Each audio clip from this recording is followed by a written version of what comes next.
Kanaldudeko ekoizpenak eta artxiboak etengabe begiratzeko, izan zaitez arpidedun. Fikzioak, dokumentalak, marrazki bizidunak eta azken 20 urteetako artxibo bereziak atsemanen dituzu kanaldude.eus webgunearen parte pribatuan. Arpidetza desberdinak badira.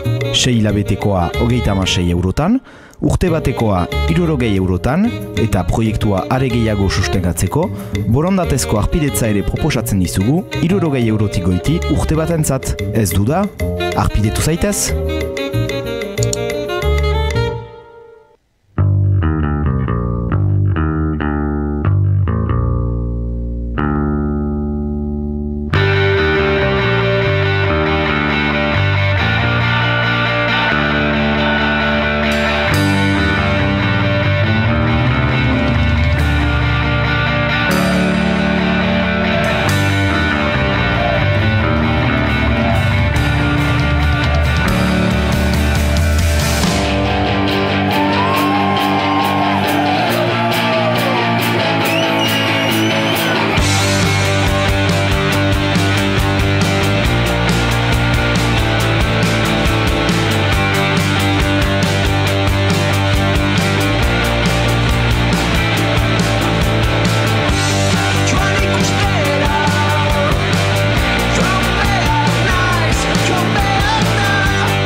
Nik bezala zure telebista emankizuna sortu nahi duzu, zure inguruko gertakari, iniziatiba erritar, edo desmartxa alternatibo baten berri eman nahi duzu, eta horren inguruan eztabaida sortu. Hori guzia, zuzenean emititziko prest, en live. Utzi guzu mezu bat, gure bideo erantzun gailuan. Edo, klikatu hemen informazio gehiago ukaiteko.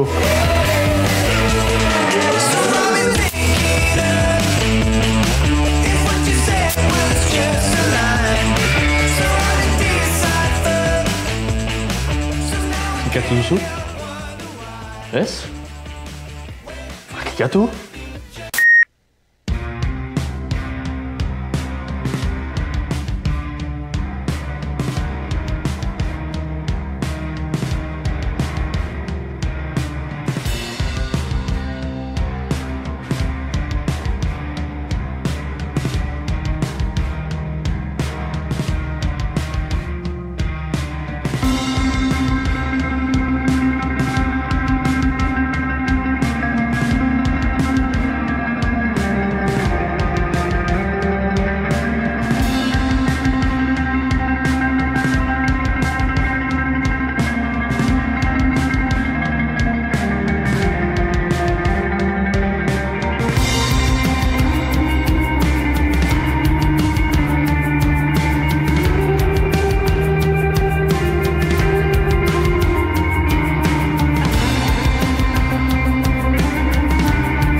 Zuzenean zure esku, Izarkon kooperatibatik ari gara deika, eta ondoko galdera hori antzun nahi dugu. Ze ondorio dauzka, telekomunikazio sareak demokratizatzeak, eta ze ategi egitzen dizkigu horren parte izateak. Lagundu erantzunak topatzen mesedez.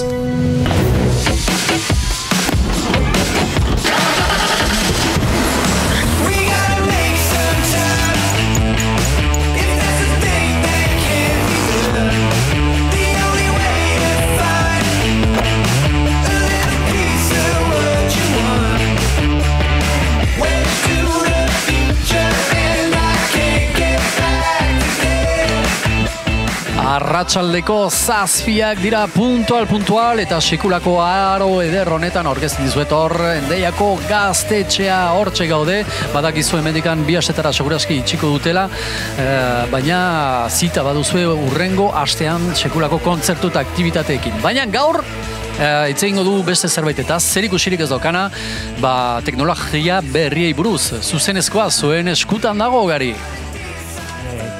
Bueno, atzaldeon, deneri, hemen bildu gera Endaiako Sasiko gaztetxean, burujabetza teknologikoak eta batez ere telekomunikazioan inguruko burujabetzak guregan izan ditzaken onurak aztertzeko edo, bueno, mai ingurutxo batian edo, eta, bueno, pixkate nahi nun jarri mai gainean edo, alde batetik badakigu, bueno, onuke orain dela urte batzuk ja interneterako sarbidea edo eskubide bezala aitortu zuen neurri batean, giza eskubide bezala, batez ere beste eskubide batzui sarrera ematen digulako, ematen digu aukera medikuntzarako edo osasungintzarako sarbide bat eukitzeko, hezkuntzarako gauzak errazten ditu, baino gero egia da badakigu eskubide hori ez dela gauzatzen, ez dela bermatzen, estatu bakoitzaren esku uzten du bermatzeko aukera hori edo bermatzeko modu hori,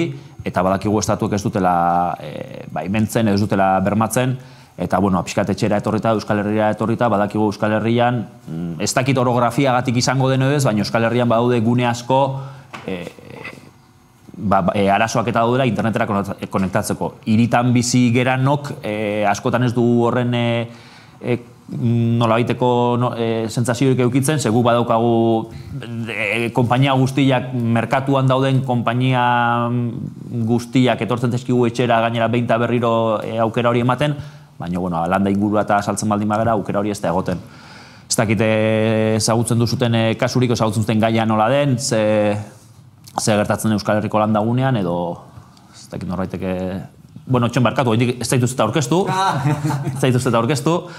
hemen nire eskubitik hasita Iker Garaialde dugu, Izarkom kooperatibako kide, bere onduan Asier dago, baita ere Izarkom kooperatibako kide, eta nire eskerrian Gorka Julio, Talaios kooperatibako kide, arratzalde honi iruei, eta igual orain pixka fundamentagoiagokin hasiko dugu mai ingurua edo, zaten nuena, zakite kasua ezagutzen duzuten.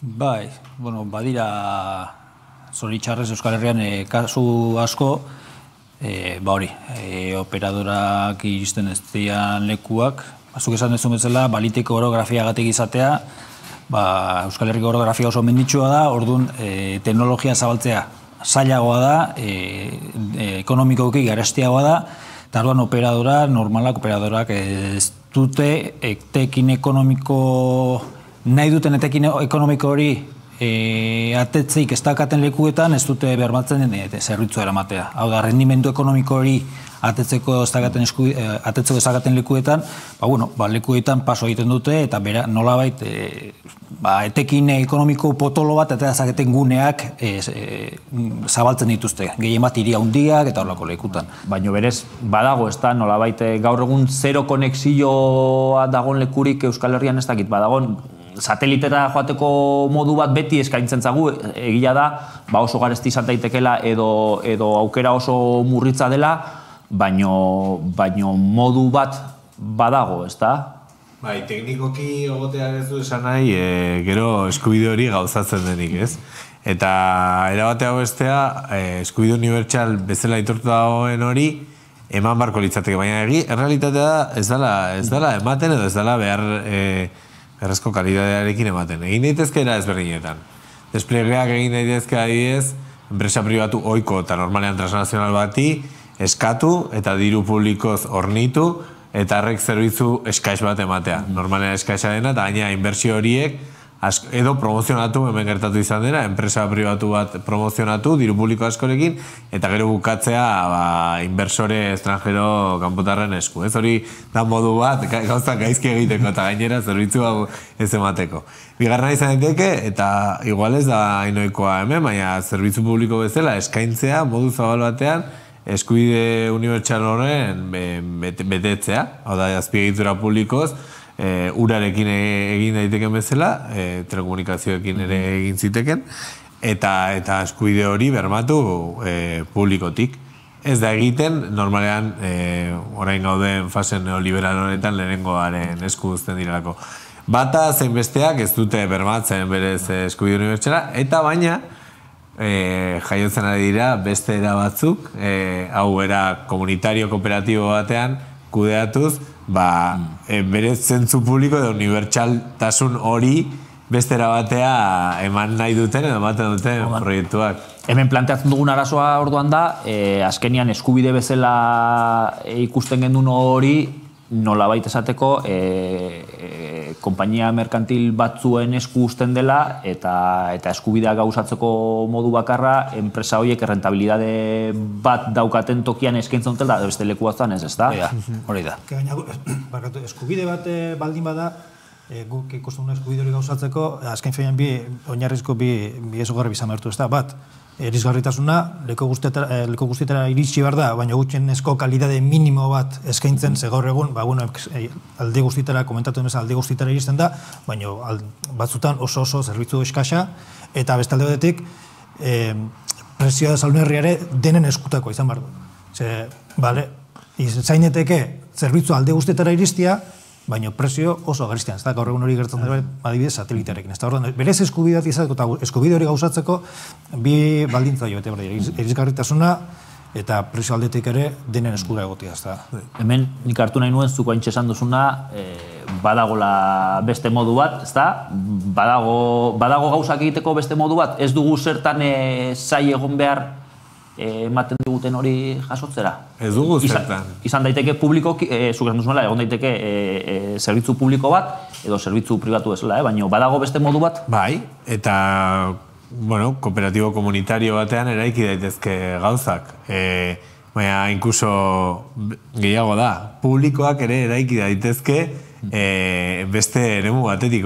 Publikoa eskotan lotzen dugu zuzenean erakundeekin edo estatuarekin edo ditugun erakundeekin. Baina ez du zertan, publikoa da, izan behar du, accesiblea, bi baldintzak ezarri ditu berak. Eta aldi beran ez dugu da, izan behar duguna da, izan behar dela, oraindik ere aurrera begira, etorkizunari begira ere jarri behar garela. Esan ez da bakarrik landa eremu eta toki horietan arazoa dela, baizik eta gu daukagu, segurazki, baita ere konexio hirietan, gure hirietan konexio garestiak, eta teknologia infraerabilia dago. Infraerabilia, dago teknologia pilo bat desplegatua, baina dago murriztua, erabilera, eta pasabar, beraien nahi dutelako merkantilizatu. Bai, horregatik hasieran komentatzen nuen, igual hirian bizi geranok ez dugu arazo hori nolabait sumatzen, guk, interneterako konexio minimo hortarako edo YouTubeen bideoak ikusteko aukera hori eskaini egiten zaigulako. Orduan ez gerak konturatzen, zuk esaten duzuna, sekulako azpiegitura zaudota dagoela, nire etxian daude 3 edo 4 konpainiaren zuntza iritsita dago bertara, baina egia da ez ditu dela erantzun, galderari gutxi. Eta badaude bestera batzuk gauzak egiteko. Hau da, beti egin dana. Behar kolektiboak mai gainean jarri eta behar horiek dituztenen artean kudeatuta aurrera ateratzea proiektuak. Eta sareak eta azpiegiturak berdin-berdin dira. Orduan, telekomunikazioak eraiki daitezke komun bat bezala. Hau da, kontsideratzen badu sortzen ari garen hori dala azpiegitura publiko bat edo bentsat komunitario bat, denon artean indarrak bildu, eta modu demokratikoago batean eraiki daitezke bereziki teknologiak albidetzen duelako, eta kasu batzuetan, inkluso baliabidea asumiblea direlako kosteetan bereziki, esanakoa, gastatzen dugun dirutza gastatzen dugula guretzako garantzua den horretan, poltsikoan eta internet, etxeetan eta daukagun azpiegitura horretan. Orduan, labur momentuz, baina bai. Orduan, zuk esaten duzuna da, badaudela gauzak egiteko beste modu bat, egia da, teknologia inguruan, jendeak entzunta izango du software librearen kontzeptu guztia, eta alduzu pixkate esplikatu, zuek gaina telebizatik horren inguruan lanketak eta dituzte, zer da software, nundi dator software librearen kontzeptua eta zein da, zergatik sortutzen, zer da bilatzen dutena?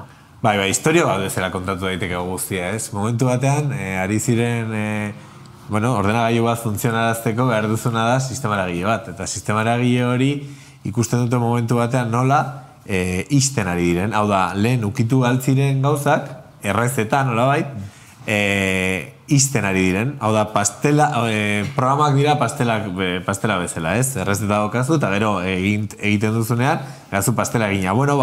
Jendeari kendu nahi zioten bere etxean errezeta sukalatzeko aukera. Eta hori, sistema eragilearekin gertatu zen, eta hortik jaiotzen da, gero software libre mugimendu bezala ezagutzen duguna nun sustatzen dena da, zuk ahalmen guztiak ukitza, bai ejekutatzeko, bai modifikatzeko, bai kopiak banatzeko, eta baita ere hori egiten duzun hori hobetzeko eta eraldatzeko aukera ukitzea, ez? Eta hortik aurrera joanala, baita ere, pasatzen da, saltatzen du ideia, eta gainera hasieratik eta oso hasieratik gauza garrantzua gaitzen diote. Zuk ezin dezu beste batek libre utzi duena, itxi. Eta hori barruan sartzen dute, ideiaren barruan dijoa.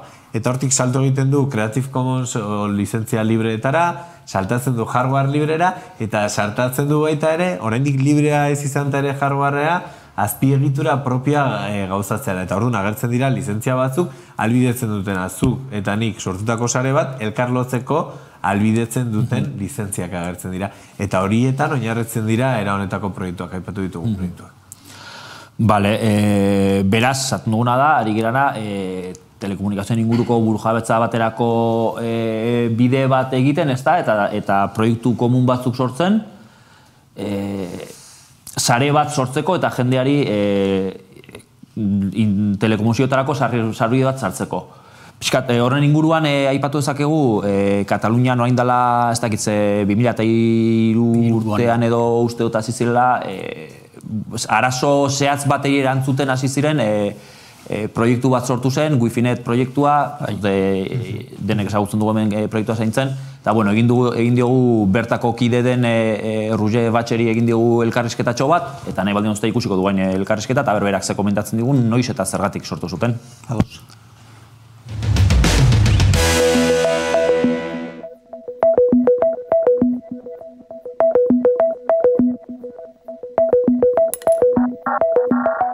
Wi-Fi-Net proiektu herritar bat da.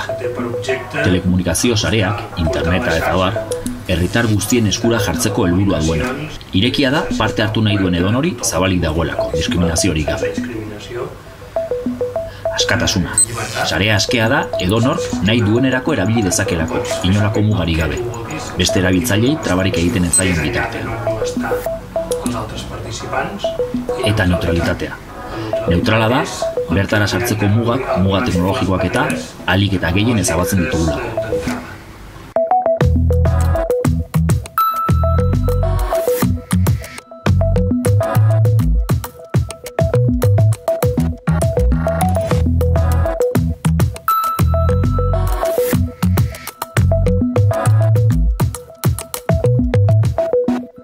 Wi-Fi-Net 2003 urtearen amaiera aldera sortu zen. Eta 2004 urtearen hasiera aldera hasi zen fisikoki sare bezala zabaltzen. Bartzelonatik 90 kilometrotara dagoen eskualde batean zuten behar argi bati erantzuteko hasi zen. Interneterako sarbidea gauzatzeko. Garai hartan, landa eremuan zegoen ingurune hartan, interneterako sarbidea oso leku gutxitan zegoen erabilgarri.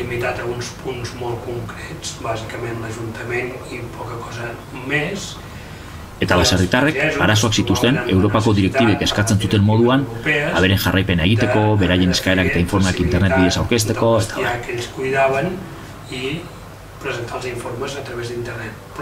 ez baitzegoen internetik, eta beraien baserrietan, guztialekuetan, internetaren beharra zuten.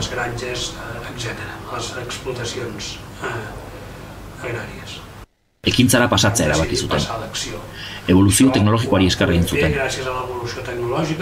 Batez ere, haririk gabeko teknologiak agertu zirelako. Honek kontua merketzen zuelako.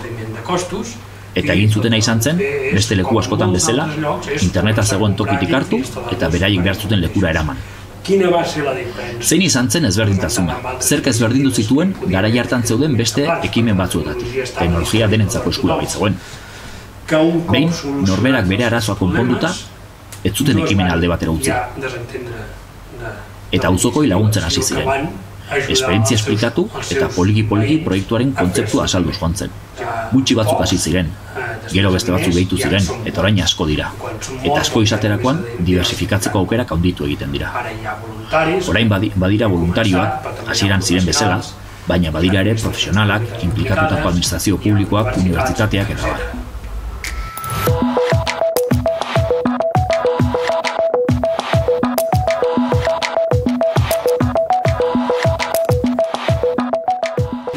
Interneta irekia, askea eta neutrala izateko jaio zen. Internet saren arteko konexio bat da. Eta interkonexio bat egiteko modurik egokiena konexio horiek irekiak, askeak eta neutralak izatea da. 2008tik indar handiz errebindikatu izan dugu. Internetaren garapenak eta batez ere interes ekonomikoen sarrerak kontzeptu hauek eraldatu eta higatu egin baititu. L'entrada de grans interessos econòmics, aquests conceptes s'han anat desvirtuant i erosionant. Hau argi ikusten da, herritarrek orokorrean ez dutelako internet gune ireki, aske eta neutral bat bezala jasotzen. Kontrakoa baizik. Operadora zehaz bateri loturik daudelako, eta gehienez beste operadora batera joatea erabaki dezakete, baina deus ez gehiago. Wifineten kontrakoa gertatzen da. Irekitasuna, askatasuna eta neutralitatea bermatzen diren bitartean, edo zer egin dezakezu. Inork ezin zaitu mugatu. Inork ezin dizu ukatu beste edonorekin kontaktuan jartzea.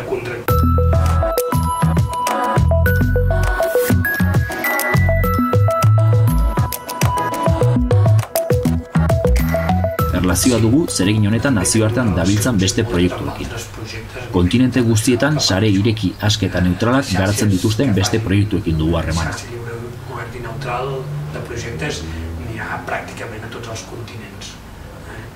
Bakoitzak bere esperientziarekin, bere gaitasunaren arabera, proiektu komun bati laguntzen dio. Jende askok Wifinetik begiratzen dio.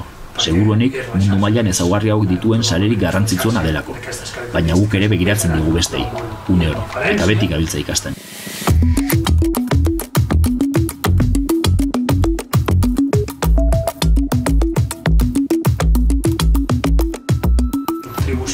Wifineten gakoetako bat izan da, ekosistema oso bat sortzea. Ziurtatzeko proiektua ez bakarrik mantendu egiten dela, baita handitu egingo dela ere, eta jende berria sartuko dela.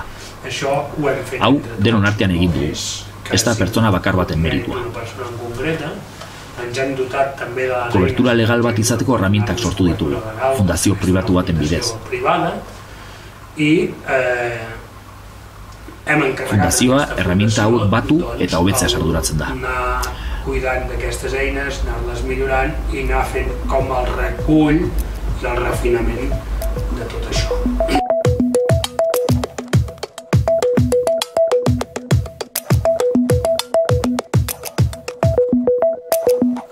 Etorkizunerako proiektu ugari ditugu, asko baitira proiektuan parte hartzen duten. Eta tipologia oso ezberdinetako jendea gainera. Nagusiena voluntarioak dira. Nahitaezkoa da horrelako proiektu batean voluntarioak izatea.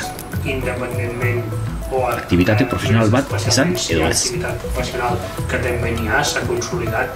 Bada jendea enpresak montatu dituena eta bizitza bertatik irabazten duena, lan duin bat eginez eta zerbitzu duin bat eskainiz.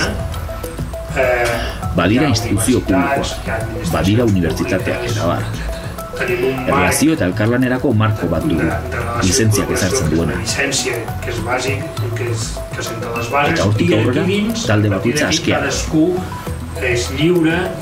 Eta bere proiektu eta bere zerginak bultzatzen ditu.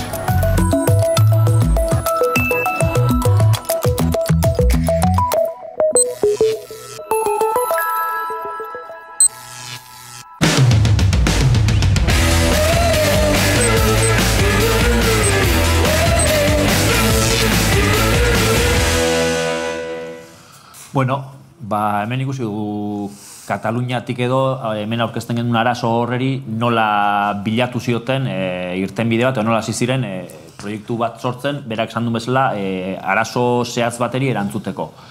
Hau ikusi dugu Katalunian dago, Katalunian sortu zen, zabaltzen joan da, baino gero egia da, berak kontatzen bezala, munduan leku askotara zabaldu den proiektu bat da, edo proposamen bat da.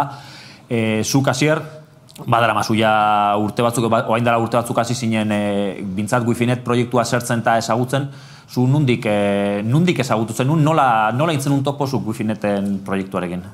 Wifinet proiektuarekin topo egin gendun,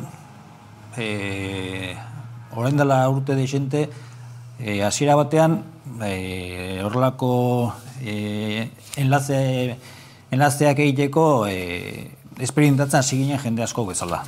Orain dela duela urte asko, horrelako sare herritarrak sortzeko ahalegin eta jende batzuk hasi ginen etxean antenak egiten eta enlazatu nahian, eta sortu zen nolabaiteko komunitate txiki batzuk. Indar handirik gabe, baina zer mugitzen ari izan. Eta horietako komunitate bat, indar handia hartu zuen komunitate bat, adibidez, Gifinet izan zen. Orduan, wireless mugimendu hortan gebiltzan jende askok bizta bota genion sortzen izan proiektu horri, Gifinet proiektu horri. Gifinet proiektu hori, uste 2003 urtean hola zizala Katalunian. Berak komentatzen du, 2003an azizela lehenengo keska o lehenengo proiektua eta 2004an ja fizikoki sare bezala. Hori da, orduan, hasiera batean biztaia bota genion, hori sortzen ari izan gu landu nahi gendun proiektu antzeko bat sortu zala, hor Katalunia, biztan, ordu eskeroztik egia pixate, oiginan, begia botota. Eta Euskal Herrian, horako zeo zer nahi gendun sortu, baina Euskal Herrian motelago goaz, eta hemen hasi, 2010-2011 urten bueltan, hasi ginen pixka fundamento gehiagokin zeo zer egin nahian, eta ja 2012 urte inguruan hasi ginen batez ere Gipuzko aldean, ja proiektu konkretu eta finko bat sortzen. Gifinet proiektuaren inguruan eta Gipuzkoan Gifinet proiektu hori zabaldu nahian. Eta hor hasi ginen pixka ja fundamento gehiago egiten eta indar pixka gehiago hartzen. 2012, 2013 eta hortik ja horrea. Beraz, momentu ondan Euskal Herrian badaude Gifinet proiektuarekin lotuta dauden sareak edo sare hori oneraino iristen dela esan daiteke? Bai, batez ere landuta dago Gipuzkoan Tolosaldea, eskualde osoan landuta dago, sarea sortuta dago, Tolosaldeko 21-22 herri saretuta daude, eta badaude beste proiektu puntual batzuk, ez Tolosaldean bakarri behitz, eta badago adibidez horretako Gaztaina auzoan, badago Donostian, badago Andoainen, badago Hernaniko Ereñozu auzoan, eta badaude proiektu puntualak, baina sarea handiena edo mardulean esan zaun Tolosaldean dagoela garatuta.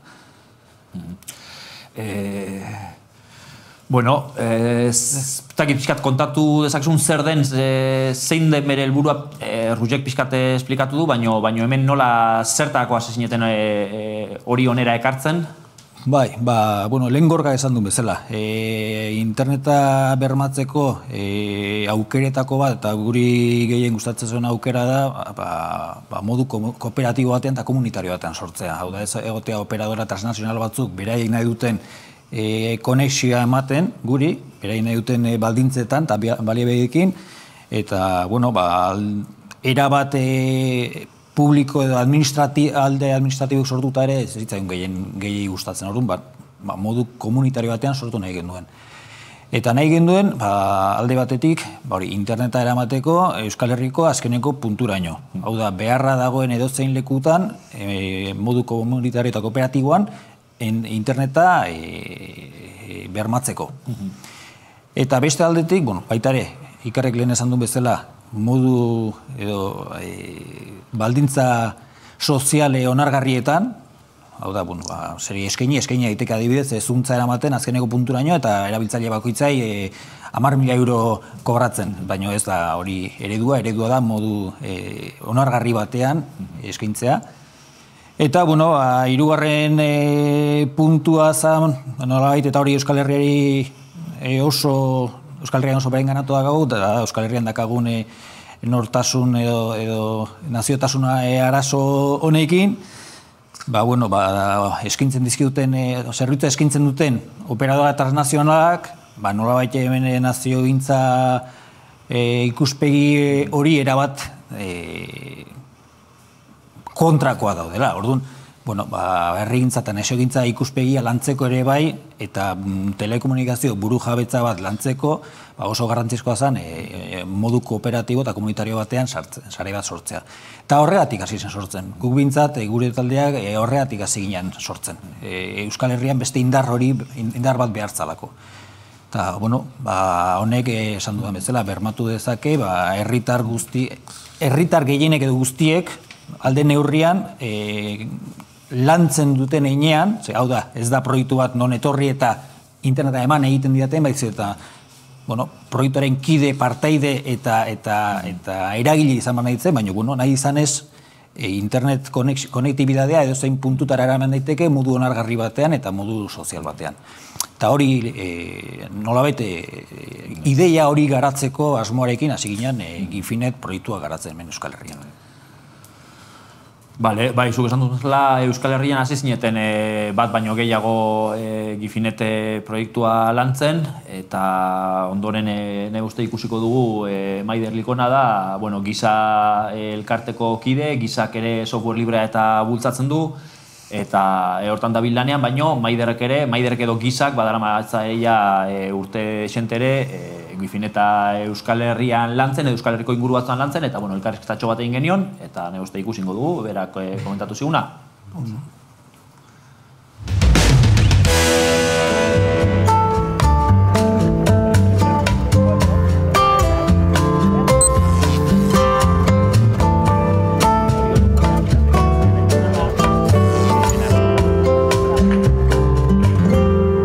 Kontatu guzu, zeintzeran edo...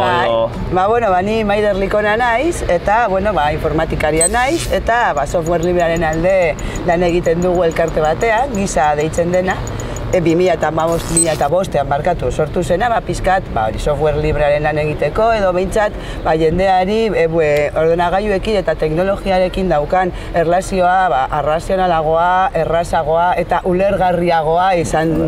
Hori da gure helburu nagusia, hola hitz politetan esan da. Baina, gero zu ere, software librean inguruan eta muitzutera, baina hortaz aparte, gaurko gaia edo denan sare librean inguruan eta ibilita zaude, ez da? Bai, eske ikusi genuen, software libre, teknologiaren inguruan nahi dugula lan egin, eta garrantzitsuagoa da baita, ze gailu erabiltzen dugu no hardware libre, eta baita ze sare bidez komunikatzen garen, nire ordenagailua super ondo baldin badago, baina gero erabiltzen dudan sarea espioitzarako baldin bada, ez dut ezer lortu, ez dugu aurreratzen. Beraz, horregatik baita, hasi ginen pizkat begiratzen, sareak libre izateko, nola lortu edo ze alternatiba zeuden, eta alternatiba horiekin bat egin genuen. Bat. Zu ibili zera Gipuzkoaldean, ointzat Euskal Herri mailan Wi-Fi neten oinarritutako sare batzuk edo eraikitzen. Nondik edo nola ezagutu zenun Wi-Fi net edo? Wi-Fi net proiektua gu erlazio handia daukagu software librearen aldeko beste mugimendu batzukin daudela estatu mailan, eta Kataluniako jendearekin erlazio handia geneukan. Eta horrek ekarri zuen Wi-Fi proiektua ezagutzea, eta ikusi gendun nola interneta zegoen tokietan interneta ailegatzeko aukera zegoen, nola jendeak sarea nola montatzen zen jakin zezake, ez da bakarrik kontsumitzailea, baizik eta bakoitzak hartu zezaken bere erabakia eta nahi izan ez gero bere sare propioa eraiki, eta sare hortan bermatzen ziren, ez zela mugari jarriko trafikoaren arabera, edo nor erabiltzeko aukera, ez da enpresa batekoa eta enpresa hori baldin bazara ezin duzu erabila. Ikusi gendun hori zera bidea. Ez da, alternatiba bat zegoela, sare munduan, eta ikusi gendun gainera proiektua oso zabalduta zegoela, maila bat zeukala, eta esan gendun, gu esportatu behar dugu Euskal Herrira, así que hortara ziginen. Olako proiektuan bauzan gertatzen da, nik uste dut jendeari kontatzen digunean, alde batik jendeak ez du oso ondo ulertzen, eta gero beti dago mesfidantza bat, ia benetan funtzionatzen duen edo ez duen funtzionatzen. Zu ibili zara ikitzen, funtzionatzen du? Proiektu erreal bat da, eta funtzionatzen du. Bai, gure kasuan, azten ari garela eta azpiegitura txikia daukagula, pues, ditugu egitasmo batzuk, eta, bueno, egitasmo horiek martxan daude, eta ja, daramate, pues, igual, 3-4 urte, sarea eramaten Eltxe dezentokietara, eta baita erabilera mehatxorakeri bada, baina handoainen, auzo batean, no, pues, egin zuten jaia, no, auzoko jaia, eta pilota partidua, pues, transmitutu zuten, en vez de internet bidez, no, pues, herrira bakarrik. Claro, ¿por qué? Pues ez durako nahi internetera bidali eta Amerikan 20 urtetara nire aurpegia ikusian, herriko jaietan, garagardoekin diosabeke egiten, ez. Baina herrian, geratzen baldin bada, herriko gauza bat baldin bada, pues ez aita sola eta gustora egiten dut, ezta? Adibide bat, ezta? Osea, normalean beti da internetera llegatzeko, baina baita da pizkat apurtzeko enpresa nagusien monopoli horrekin, ezta? Osea, internetera jun nahi baldin badet, eta beste pertsona batetekin sare batekin nahi baldin badet, pasa behar naiz por caja, dakize enpresarekin, eta beti egon behar naiz kontsumitzaile hutsa izaten. Osea, ezin dut erabaki nora joan dezaken sare hori, edo nola egin azpiegitura horiek zabaltzeko, eta apurtzen baldin bada, eta ez badira konpontzera etortzen, no? Hor geratzen naiz tiradak, no? Orduan, pizkat horrekin apurtzeko, no? Pues egifi proiektua dago, eta gure ikuste, osea, gure kasuan esateko funtsatzen duela, badauzkagu adibide batzu, baina bestela bete jartzen dugu Kataluniako adibidea, ezta? Beraiek kriston lan egin dute, hombre... Kontatu digute ja... Hori da, ez da, no, comparazio, no? En primera división, jolazte dute, baina argi dago, eta beraiek gu pasatu ditugun arazo berdinate pasatu dira, ez diete sinisten, esto es una friqueada, eta gaur egun badauzkate, pues beria, daramago 12 urte martxan, eta oie, gauza aurrera doa. Vale, mil esker zure ekarpenagatik eta bueno, ikusko dugu elkar hor bat. Mil esker, bai.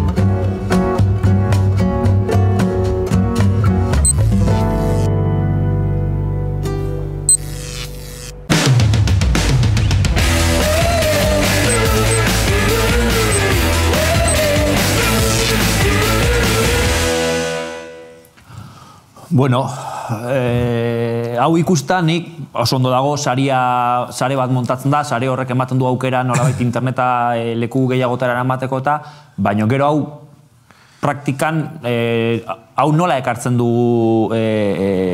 erabilera praktiko batera, honek ze onura ekar ditzazke herrientzako, honek ikaslei edo komunitatei ze ekartzen dio, hau nola zer atera dezakegu hemendikan, sare bat dago, sariak interneta ematen du, baino hortan bakarrik gelditzen da interneta emateko... Ez, bueno, ez da zune ezberentzen. Hemen, sortzen da sare bat.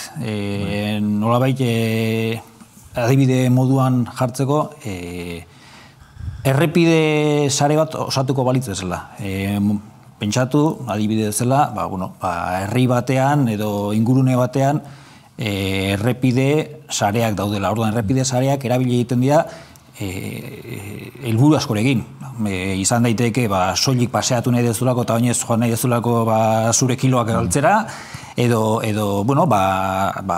zure lantegira joateko joan nahi bar dezula, edo zure auzotarra bisitatu nahi dezulako bere etxera joateko, edo garraiatzeko, merkantzia transportatzeko erabiltzen dira.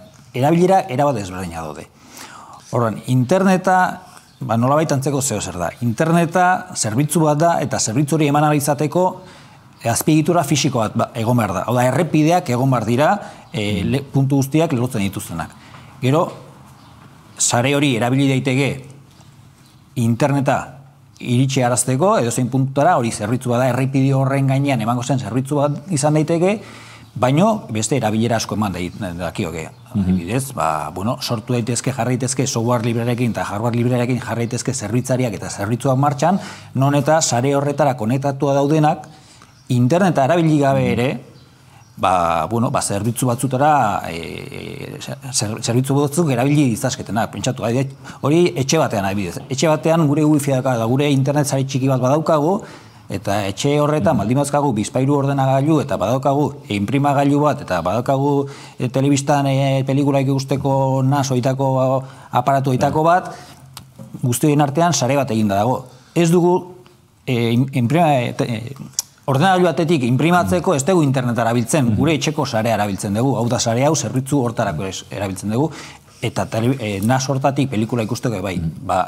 Gifinet bezalako proiektu hauekin hori garatu daiteke, baina oso maila handi batean. Baina zeinek eraikitzen du, hemen komentatu du, Maiderrek esaten du, bera gisa bezala edo bere elkartean Gifinet saria eraikitzen ari dira, zuk ere esan duzu eraikitzen aizala, hasiera batean komentatu dugu, ez dikera egon behar, ematen zaigun udalek, enpresa haundilek edo transnazionalek edo instituzioek ematen duten horren modu komunitario baten egin daitekela.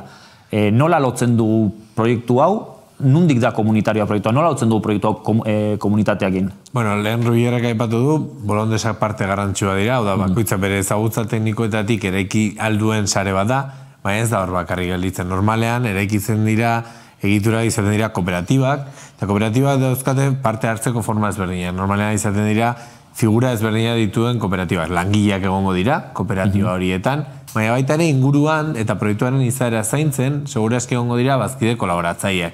Ikusiko dutenak nola bertan benetan betetzen ari diren irizpide horiek, ez? Neutrala dela, askea dela, demokrazia ekonomikoa eta parte hartzea sustatzen dela, eta bar. Eta gero egongo dira baita ere erabiltzaileak izan ditezkena bazkide edo ez, segun eta forma. Eta bazkidek ere, segun eta ze forma daukan kooperatiba edo egitura horrek, erabakitzeko almena izango dute ere, noski, bere zerbitzu ordainketaren bidez, baina baita ere parte hartuz, informazioa jasoz, eta zea eraginez. Eta horretaz gain, eta Gifinet bezalako sarez ari garela, horiek eraikitzeko bidean ere, egongo dira agente profesionala, baina ez dutenak ja zertan izan behar enpresa handiak, nun beraien lana egingo dute, sare hori eraikitzen antenistak, elektrizistak, eta inkluso bakoitzak bere partea, bere karreteraren partea konpondu edo kudeatu dezakenez, inkluso nahi ez badugu, izan daiteke bolondrez profesional arteko elkarlan bat, edo izan daiteke guztiz profesionala, eta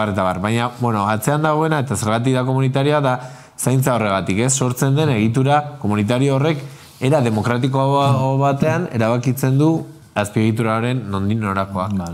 Eta hemen zuk esan duzu voluntarioak, enpresak sortzen, hemen baldago nolabait instituzio publikoak, esan dugu publikoa izateko beste modu batzuk ere badaudela, gauza bat publiko izatea, hemen txertatu daitezke instituzio publikoak ere bai, nolabait? Bai, adibidez, Tolosaldeko sare horretan, adibidez, protagonismo handia eduki dute adibidez udalek. Udala proiektuan inplikatu egin dira, ekonomikoki lagundu egin dute, baina ez dute udala bakarrik sortu. Udalak inplikatuta egon dira ekonomikoki, gurea bezalako elkarteak inplikatu zen sarea sortzen, eta gaur egun badaude beste enpresak zerbitzuak emate dituztenak eta guztien artean eredu kooperatibo bat sortzen. Orduan, adibidez Tolosako kasuan oso hori izan zen, deigarria izan zen, administrazio publikoak kontratu ziala beraiek interneta emateko, beraiek izan baziala sarea sortzeko eragiletako bat. Ez zuten enpresa bat ordaindu sarea sortzeko, ez zioten Movistar batei ordaindu, Movistarrek kasoik ez zielako egingo, baina bai egin zuten izan zen, herri mailan beraiek nolabaiteko iniziatiba hartu, elkartea, gurea bezalako elkartekin harremanetan jarri, herritarrak ere albidetu eta proiektuan inplikatu arazi, eta dene artean herriz herri nolabaiteko proiektu bat gauzatzen hasi izan. Herri txikiak, baino elkarren ondoan dauden herri txikiak bata besteekin lotzen, lortzen azkenean, eskualde mailako sare bat, edo lortu daiteke herrialde mailakoa, edo zeratik ez, Euskal Herri mailako sareaten sortu daiteke. Hor, orain jarri dudan adibidea, lehen jarri dut publikotik, ez? Nola susta daiteke horrelako sarea. Batzutan mugatuak edo nolabait bultzatuak ere izaten direnak, edo kuartatuak ez zabaltzeko zen batzuk nahiko lukete egin, baina ez diete guzten edo, orain aipatu nahi izan dudan izan da, ekonomia sozial aldatzaieko egitura bat, ez? Nun kooperatiba bat, inguruan, baina arrakasta gehien edo etorkizun gehien daukan kooperazio figura izan daiteke biak nahasten dituena. Nun dagoen arlo publiko bat lagundu nahi duena, arlo kooperatiba bat, lan kooperatiba eta inguruan bazkideak eta konpromiso maila altuan beren ez bakarrik erabiltzaile soil izan nahi ez dutena, baizik eta baita ere egile edo langile, eta baita ere komunitate bat horren nola sostengua adierazten duena proiektu nolabait handiago baten helburuarekin, ez? Izan daiteke Euskal Herriko mailako sare bate osatzea, edo mundu mailan dauden sare guzti horiek elkar lotu eta kriston sare libre eta neutrala eraikitzea. Baina hiru adar horiek kombinatzen badira oso gauza interesgarriak zula daitezke. Vale, ez nahi pixkat nahi nuen, zuen ezin Tolosaldeko gaia aipatzen, horre igual esan behar da, jendeak ez daki, Tolosaldean gertatzen da, Tolosa hiritxo bat da, baino Tolosaldean herri txiki asko daude, mendian eta aranetan sartuta, eta zuk esan duzuan udalak implikatu zirela, hasierako arazo hortari joaten gara, leku horietan ez zuten internetik, horregatik ere bereik bilatuzten, ez zuten interneteko konexiorik, eta pixkat horren inguruan ekarri nahi nuen, oraindain da Tolosaldeko herri txiki bat, 200 bat biztanle dituen herri bat, eta beraiek arazo hori zeukaten, eta erreportaitxo bat egin dugu, hain dela udala implikatu zenan asko Gifinete edo Gifinete sarearekin, eta sare libre asketa neutral baten kontzeptuarekin, eta bertan egindako erreportaitxo ikus nahi baldin bazute.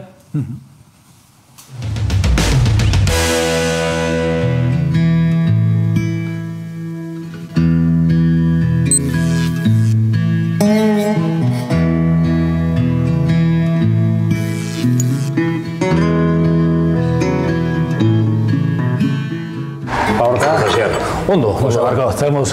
Pozteretik uste ondo. Zemos oporretan, ondo ala? Oporretan beti ondo. Beti ondo, ez? Oporretan beti ondo, kafe bat indizot. Eskerri asko. Azukrea? Bai, mesedez. Ontaiuz, noa etorri gera, nun gaude? Horrein dainen zaudete, horrein dain da Berrunbizaleko herri txiki bat, Tolosaldean Gipuzkoan kokatzeana. Paraje zoragarri honen erdin daun herri txiki politi hau. Eta hoxe, hementxe bizea aldun bezala.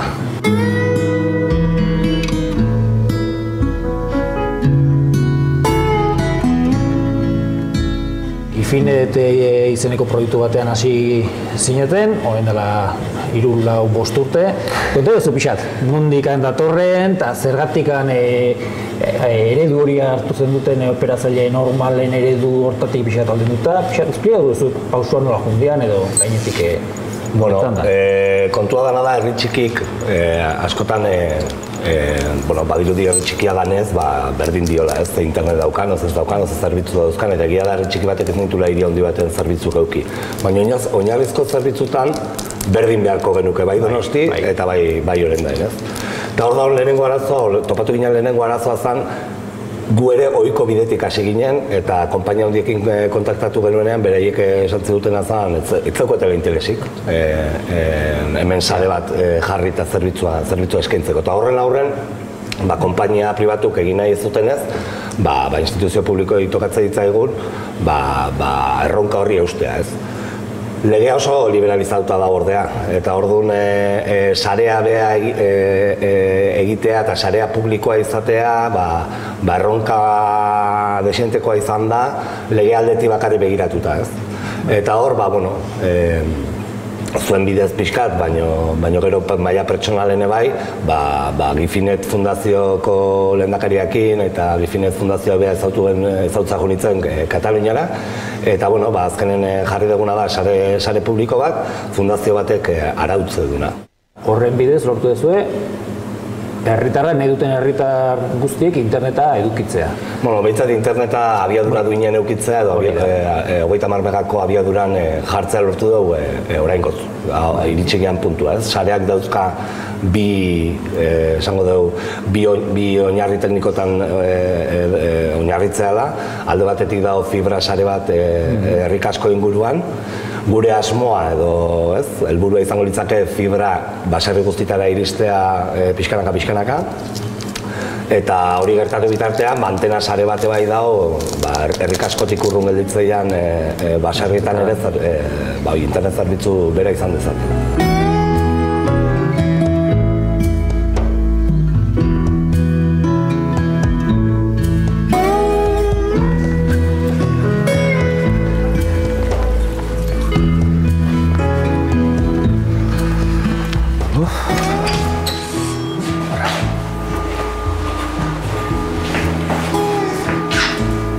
Hau da, herriko interneta eskaintzen duen makinaria, bihotza esan zaun. Hemendik, goian dauden antenatatik, internet nagusia ekartzen da, herrira. Egoitik jetxe egiten da, mengo rutareta. Hemendik, bi zati daude. Bat inguruko baserritara ugin bidez bidaltzeko, orduan berriz gora igotzen da seinale antenatara, eta hortik baserritara zabaltzen da. Eta hemen herriguneko etxeak denak zuntza daukate, zuntza duturak hemen daude, orduan hemen daukagun interneta ere bai, zuntzen bidez, zabaltzen da, hemen kaskoko etxe guztita, nahi duten etxe guztita bintzat, zuntza bidez. Nahiz da, seinale orokorra aire zegarri, beste mendi batetik, hemen ja, zuntza bidez zabaltzen da. Interneta abiadura egokian jartzea behar bat zan, ez? Oinarrizko zerbitzu badalako. Orduan, guain daukate oinarrizko zerbitzu bat, ondo. Lehen zaukaten erdizka eta guain daukate ondo. Eta hainbat lekutan, lehen internetik ere iristeetzan lekutan kobertura faltagatik edo dalakoagatik, guain eskertze dute jarrian zerbitzua.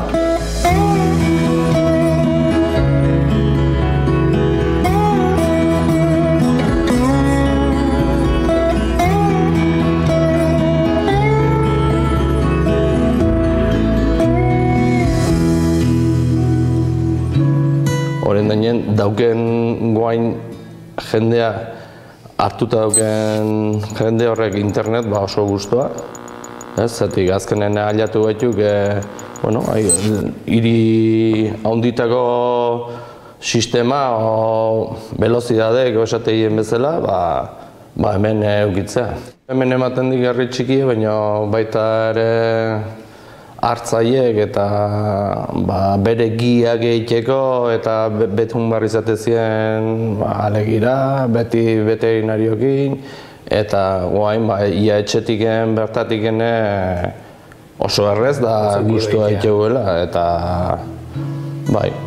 herrintzako zea politia izan daik.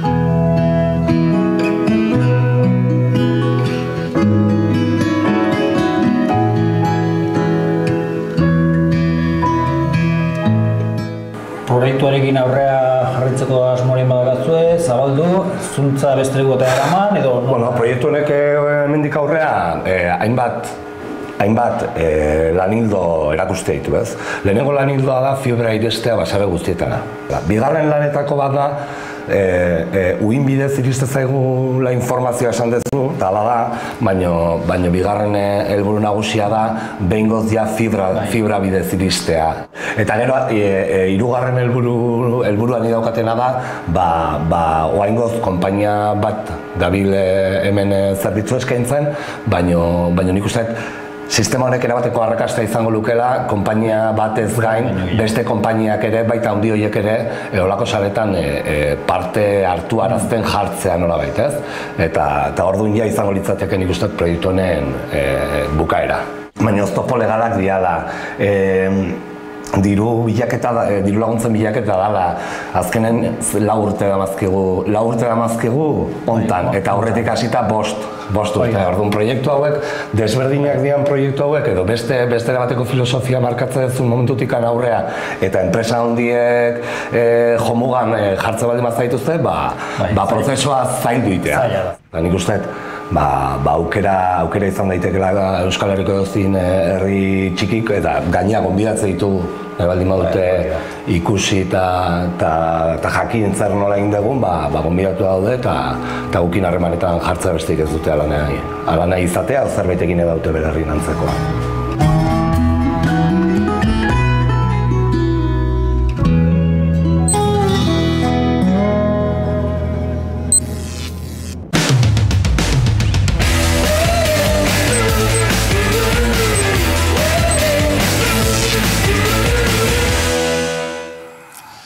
Hemen hartu nahi dut, bukaeran esan du gauza bat gustatu zaidana, gustatzen nahi edo nik hartu nahi nuenari, eta esaten du, momentu honetan sare horren bitartez, enpresa batek ematen duela interneta, eta asmoa dela enpresa gehiago sartzia. Beraz, kasu hontan, azpiegitura eta zerbitzua ez daude lotuta. Gu hortara gaude dituta normalien, ez da? Operadora bakoitzak, enpresa bakoitzak bere sarea jartzen du. Kasu hontan ez daude lotuta sarea eta zerbitzua ematea. Sare ireki eta libre hauek hori daukate abantaila, ez da? Ez daude konpainia bati lotuta. Hor sare neutral direki bat egiten da, eta hor parte hartu dezake nahi du norok. Horregatik horrek egartzen dure bai, nolabait azpiegitura biderkatzen dien konpainia bakoitzak jartzen duen bere azpiegitura biderkaketa hori ere nolabait murriztia. Eta horrek gaina nolabait azpiegitura herritar batekin denak hortik erabiltzeko aukera ematia, ezta. Hori da adibidez daukan bentaja bat ere bai. Dena da baita, aipatu behar dugu, nik bintzat aipatu nahi dut, hemen hitzaiten ari gara Gifineteri buruz asko, Gifinete adibidez sarea bera da. Hortik interneta iristeko ere hori da, konpainiak egun behar dire, ezta? Guk horregatik adibidez sortu gendun Izarkom, ikusten zelako, sare hori egiten genera matzan denbora edo jendeak zeraman denbora, baina nolabait beste paso bat ere falta zara, ezta? Bale, zuk esan duzu, sortu gendun Izarkom. Zer da Izarkom, orduan? Izarkom da, ikusita, sare hori egiten ari zala, nolabait ikusten genuen falta zela beste urrengo paso hori, ezta? Sare irekiak Gipuzkoa mailan eta sare ireki horiek egiten ari ziren, baina nolabait azkeneko paso hori falta zen. Sare horien bitartez, interneta zerbitzu eskaintzia. Eta, ikusten gendunez, zerbitzu hori ere, etxoin behar izan gabe, kanpoko konpainia transnazional horiek zerbitzua eskaintzeko zai egon gabe ere, guk geuk ere, bertan, guk herritarrak antolatuta ere, guk egin ezakela zerbitzu hori ekartzia, ezta? Eta horretik, erabakik endun, Izarkon kooperatiba moduan sortzia, horrela, herritarrak bertan parte hartu, eta herritarrak berak izatea bere buruari zerbitzua eskaintzen ziren. Gorkak lehen esaten zuen komunitario... Hori da, bai, erabat lotuta, ez da. Hori da, guk herritarrak gure burua antolatzen dugu, momentu honetan kooperatiba edo okurtzen kooperatiba bezala antolatzea modu egokina izango litzakela, kooperatiba modu antolatzen gara guk gure buruari internet zerbitzu hori emateko, ez da. Hori da finean Izarkom, proiektu kooperatiboa da. Eta zer eskaintzen du, interneta eskaintzen du Wifinet bidez, edo zein da eskaintzen du? Izarkon operadora, telekomunikazio operadore bada, eta eskaintzen duguna da interneta, telefono finkoa eta telefono mugikorra ere bai.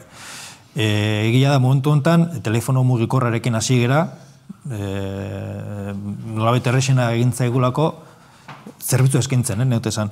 Eta epe batean ja interneta ematen hasiko gara, zabalduta dauden, ja eraikita dauden sare libre horien gainean, tolasaldean da bar izan deteken zerbitzu horien gainean, sare horien gainean, eta gero telefonia finkoa ere internetaren bitartez izango da, VoIP teknologia erabiliz eman dugu telefono finko. Orduan, nolabait guk eman dugu telefonia finko, mugikor eta internet. Beste, operadore haundiek, komelia tartean, gu ere haundi esan gaitezke ere bai, tamainaz txikia, baina haundi esan gaitezke ere bai, bestek eskaintzen duten zerbitzu berberak ere eskainduko dugula, ezta?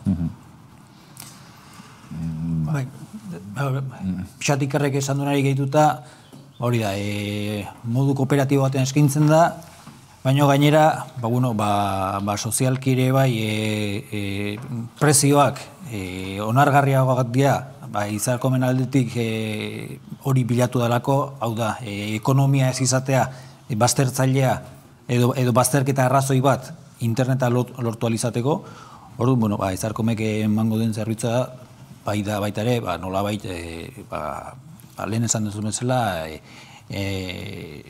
ekonomikoki onargarria, edo zeinentzat, bere maila soziala, edo bere maila ekonomikoa gehien bat, bere maila ekonomikoa kontutan eduki gabe. Eskubide bezala, interneta edukitza aukera hori, benetan bermatuta edukitzea.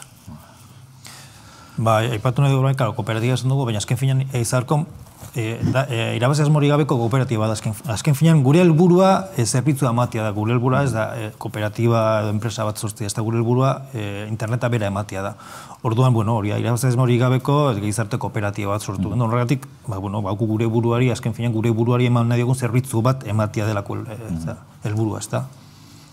Bale, orduan ez dakit, nik ikusten duan pixkat, hasian planteatu dugu, arazo batetik hasi gera, arazoa zen, ikusten dugula, guk ere nolabait onartzen dugu interneterako konexioa eskubide bat izan behar dela, baino eskubide hori ikusten dugu baldintzatuta zegoela merkatu legengatik edo merkatu ohiturengatik.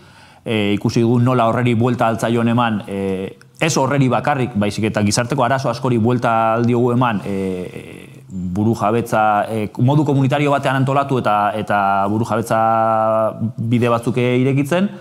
Ikusi dugu nola Katalunian eta sortuzten Wifinet proiektuarekin nola lotu ditzazkegun sare komunitario batzuk, eta gero sare komunitario horietan zerbitzua emango duten enpresa edo kooperatibatxo batzuk sortutan nola egin daiteken, hasieran ikusten genuen arazo horreri irtenbide bat ematea, modu orain arte ohituta ez ginen edo jende askoren buruan kabitzen etzen modu baten bitartez. Bai, dira aktibatzea, igual herri honetan segurazki ohikoagoak, bestelokoetan baina ohikoagoak izan diren mekanismoak berriro. Eta kasu honetan, igual, espero gabeko toki batean telekomunikazioak, ez? Baina adibideak badaude beste arlo batzuetan, esan burujabetzaren perspektiba hau, energiaren kasuan oso adibide hona da, ez? Energia berriztagarrien inguruan, hasi dira sortzen kooperatiba txikipillo bat, konsumoa bateratzeko, baina baita ere orain ekoizpenera pasako direnak. Eta berdin, egin daiteke demostratzen ari diren bezala Izarkom eta beste hainbatek, honetan. Baina gehiago da, aldi berean ere ikusten ari gara, deriba internet ezagutzen dugunok, internet batzutan ematen du beti egondala hor, ez? Baina sortu zen noizait. Eta internetek esan nahi duena saren interkonexioa, saren sarea da. Bueno, eske beste sare bat sortzen denean, ere internetera konektatu alda, baina ikusten ari garena nola internet, ezagutu genuen interneta, militarizatzen ari den, lege gero eta murriztagarriak, transnazional baita ere zerbitzu mailako GAFAM deitzen diren Google, Amazon, Facebook hauen, eta pribatutasun arazo kriston piloa sortzen ari da, eta honek ere horri ere erantzuten dio, baina aldi berean ez da bakarrik horretan gelitzen. Etorkizuneko atea ere irikitzen digu, eta esaten digu, bida teknologia hor dago, uste baino errezagoa da, erabili daiteke eta gainea murrizten ari dira, eta guk hartzen badugu gure eskuetan egin ditzakegu nahi ditugun gauzak. Adibidez, zuntz optikoaren adibidea oso argia da, zuntz optiko kable txiki batetik pasatzen den informazio gaitasuna da, izugarria dira, eta biadurak dira izugarriak, baina guri mugatu egiten digute. Eta hori gertatzen ez den kasuetan, adibidez horren daingo kasuetan, ikusten dugu nola, derrepentian, herri oso batek zuntz bidez daukan konexioa, ez? Eta horrek lehen galetzen zenuen zer egin, ez? Ikertzeko eta etorkizunari azkenean, sare hauek osatzen dutena da internet txiki bat, baina internet mailako internet sare txiki bat, ez da, etxeko sare lokal bat balio digu metafora bezala, baina da internet bat daukazula hortxe, eta orduan esperimentatu daiteke nahi dezun guztia. Eta beti ere, eta hau daubenena, saren interkonexioa albidetzen duten mekanismoa dituenez, txikia dena mundu osora eta daiteke edozen momentutan.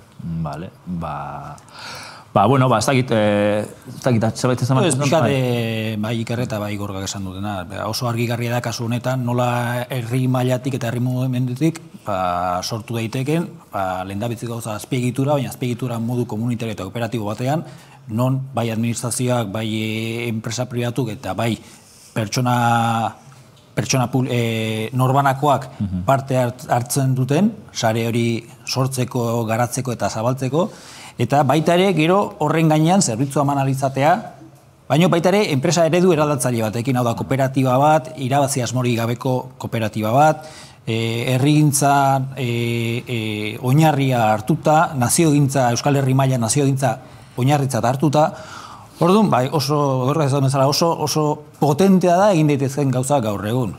Telekomunikazioak hartu eredua, edo kasu honetan, baino... Badu bide bat egiteko, ez da? Bai, bide luzea, baino egingarria. Bale, mil esker hiruei etortzeagatik, mil esker kontatu zen guztiagatik, eta orain jendeak hemen gu ikusi gaitu, baino ez gera gu bakarrik egon, hemen... Iepa, Gari! Ai, kaixo! Bueno, haizu oso interesgarria, mil esker. Jolin, teknologiak eta guzti hori. Hor ikusi ditugu zure lagunak, baina ustut beste peña batzurekin etorri zarela, ez? Badituzu hor kameralariak eta erakutsiko didazu pixkat? Bai, hori izan nuen, jendeak gu ikusteko beste jende bat ibili dela hemen lanian edo, kamaratzean jarrita, eta hemen daude, hemen eskerreko kamaran egon da atzian Aitor Txabarri egon da. Gero handaukagu, Arkaitzo Dupe egon da bai hemen ikusten dugu. Kamaran, bere lehenengo aldiz kamaratzean jarrita. Eta hemen dugu ere, Aritz Azantza ere bai. Eta, mila esker hiruei, zuen lanagatik, eta Eta mila esker kanaldu deri aukera eskuntzeagatik. Bai, hori da, mila esker kanaldu deri, eta hurrengo arte. Mila esker. Bale, eskerrik asko.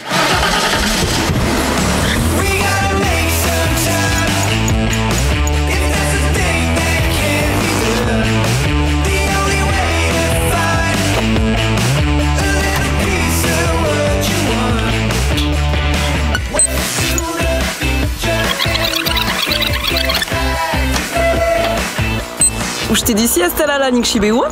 Erakutsiko daiziegu trumpatzen zidela. Xuxenian zue esken? Xuxenian sibeotik.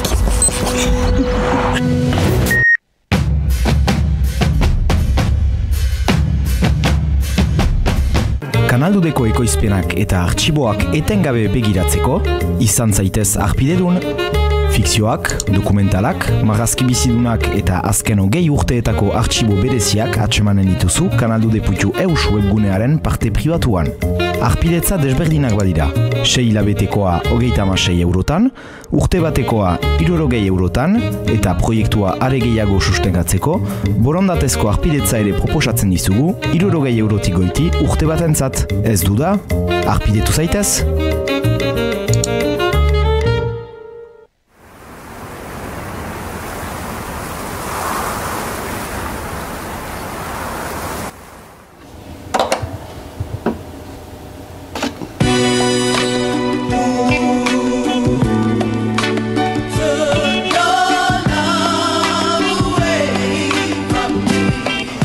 Agian eta orain prefosta, gure ametxe jarraika dena posible baita, kosta ala kosta, koska bat gorago dago koska, euskararen lurrera hazi berriak datozta. Ikasten, hartu eman hitza transmititzen den jakintza, ez baita neoizazten, azten ertzetatik ametxetatik hasten, iragana irakurtzen da etorkizuna idazten. Atzokoen hitzak gaurko irakaspena, gaurko izerdia biharko lorpena, jaso duguna da eman zigutena, ez alda emateko jaso genuena.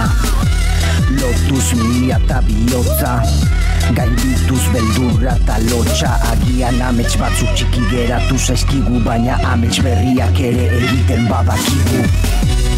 Ibiliz ez ote da egiten bidea, erantzuna prefosta, usteak uste urratxak egin ditugu eta urratxek egin gaituzte, hemen gira prefosta.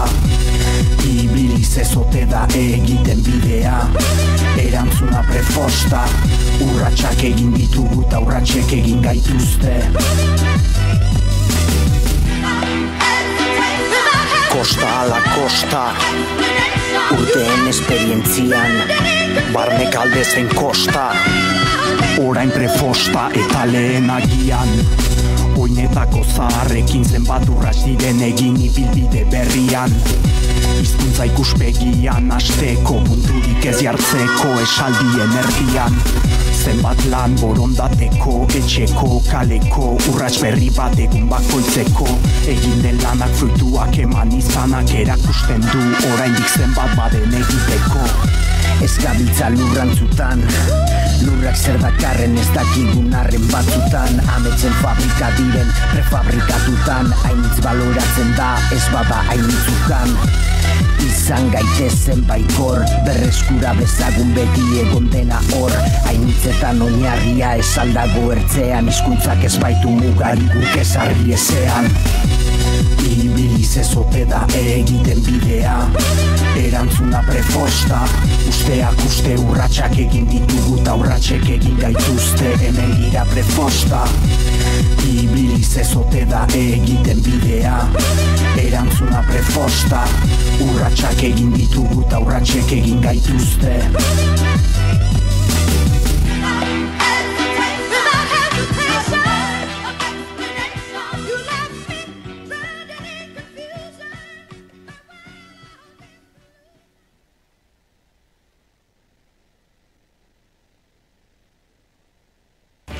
Nik bezala zure telebista emankizuna sortu nahi duzu, zure inguruko gertakari, iniziatiba herritar, edo desmartza alternatibo baten berri eman nahi duzu, eta horren inguruan eztabaida sortu.